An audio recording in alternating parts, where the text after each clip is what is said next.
Hey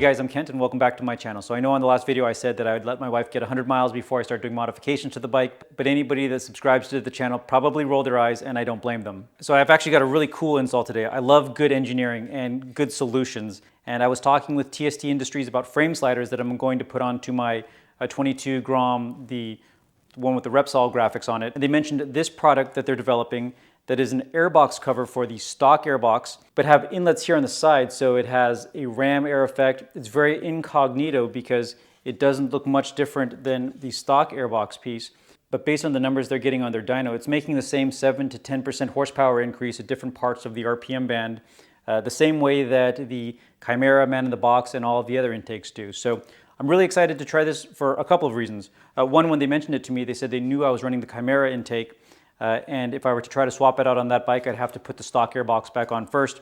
But I said, hey, great timing, because I just bought a brand new 2022 Grom that hasn't had any modifications yet. So I've got the stock airbox there, and this is going to be a very simple, or I assume straightforward installation. There's only 4 holes here that the screws, I imagine, come off of the stock airbox and onto the new one. The other thing with intakes on the 2022 Grom, so the Chimera intake, when I first installed it, the downside to that installation was the fact that when I did, I lost the structural support for the side fairings because the airbox goes side to side. And honestly, the airbox on the 22 Grom doesn't really bother me at all from an aesthetic standpoint. On the 2019 Monkey, it looked terrible because it sat under the tank and it was very prominent. But for the 22 Grom, it's for the most part hidden by the side fairings. So again, when I went with the Chimera intake, the immediate downside was that I had some flexibility in the fairings that I didn't like.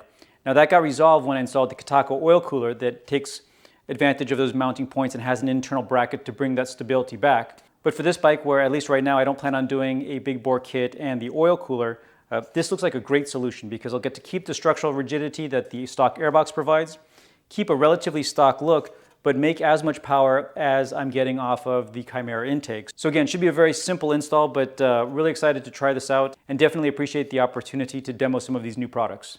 So I wanted to show this also a little close up. It's got their Worx logo on it, and TST does a great job with the texture and the color to match the factory components. Just like their tail tidy that I've got on my other 22 Grom, it looks very seamless and OEM. To take off this main left fairing, you just need an Allen key. It's an M5 for these 3 bolts that hold these washers in place, and then there's 2 Phillips screws here that I like to use a little shorty screwdriver to be able to get in easily.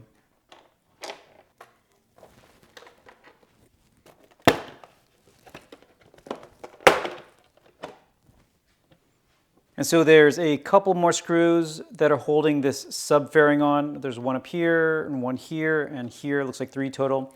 I'm going to back those off, then I think I can just move this far enough away that I can take off the stock panel. And then I'm going to go for the 4 screws holding the side piece on here.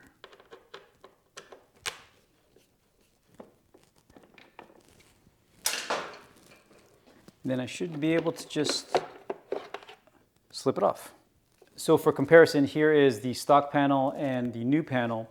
You can see the stock panel gets its air from the back of the bike. There's a little bit of a hole here for it to get some of that fresh air, and it's a relatively small hole, but this is the stock, and then back to the TST where the air is coming, again, straight from the front, where when you're at speed, it's going to really be forcing air down through these fins. All right, and so the stock air filter actually just fits neatly into the same space that it did in the original one, where it just neatly files in here.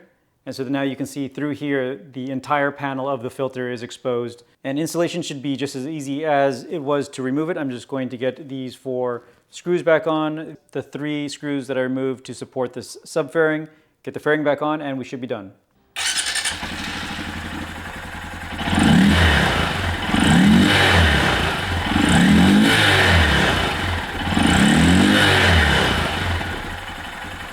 It sounds a little bit throatier. It's hard to tell. Again, I'm comparing it to my other mini motos that make a ton of noise in comparison, but I'll start riding it around, see how much power I feel like it picks up, and again, I'll eventually get it on the dyno so that I can get some real numbers to do as a follow-up. But anyway, I really wanted to thank TST Industries for sending me the demo. I absolutely love trying new products, and I think on this bike, especially the way that I'm planning on building it, that this is the perfect solution.